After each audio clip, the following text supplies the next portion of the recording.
I give you any more collagen, your lips are going to look like they got stuck in a pool drain. Morning, Highland. Morning, Miss Elliott.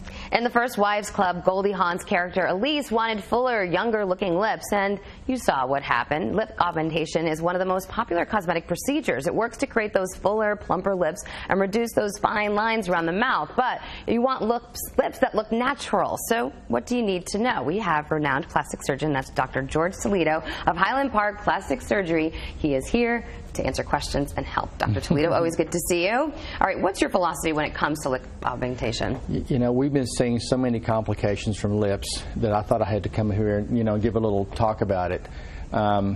Basically, my philosophy is they have to look natural. And if they don't look natural, I can't put my signature on it. This is great. This is what you think you look like. And this is actually... I know. You can, I got this off the internet. But honestly, I think that Angelina's lips are too big, personally.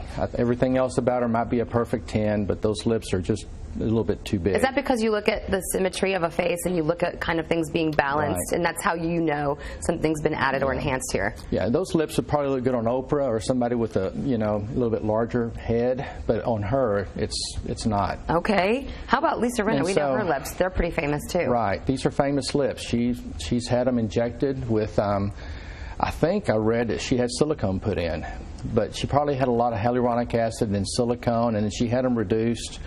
And now they look more normal, but still, we see so much of this distortion, and they should have been done like this in the first place. Right.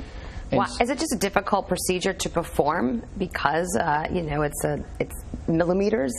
Well, it's difficult because of what patients are asking for. They think that bigger's better. Whether it's breast, the face can't be too tight, the breast can't be too big, the lips can't be too big. And so this is what I like to do. I mean, I like to have a normal looking bigger lip, and you start with a smaller lip and just make it fuller. Okay. And there's two ways to do this. On a young girl like this, we just use the fillers.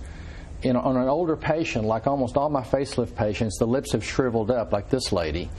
And the lips are gone. And so in her case, we want to restore lips to what they used to look like when she was younger. And it kind of balances up the whole facelift.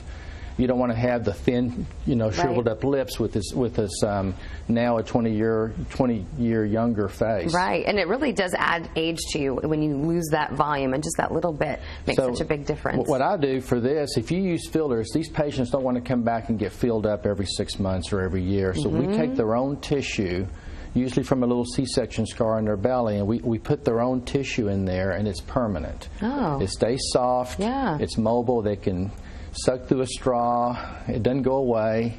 And actually, I got a little piece of tissue here. You can buy this. This is cadaver skin. You can get it off the shelf and put it in there, but it doesn't last. Okay. You have to get your own tissue. Okay. And then it will last. Your body doesn't reject it, and it lasts longer than a filler. Okay. And so... So there are more natural ways. We think about doing any kind of augmentation to our lips. We get really worried. We saw the success stories that are not so successful, right? The pictures there. And then we think about the ways we want to enhance it and look natural. And this can be done with you. You've done this for many patients. The key is not just looking natural, but you want to have something that lasts forever. Now, that's perfect. Right. Lasts forever, looks natural. Sure. And it requires a little bit more surgery because you got to take that skin out. Fat doesn't work. It's not predictable. Okay. The fillers go away. Silicone and all the other synthetic materials are hard. You can't pucker. Yeah, you want the functionality of your mouth still, right? That's right. You have to be able to drink through a straw, like you said. Well, your before and afters are great, and thank you for sharing these innovations with us today. And for more information, you can call Dr. George Toledo at Highland Park Plastic Surgery Center. It's 214-363-4444. You can also log on to his website. It's ToledoPlasticSurgery.com.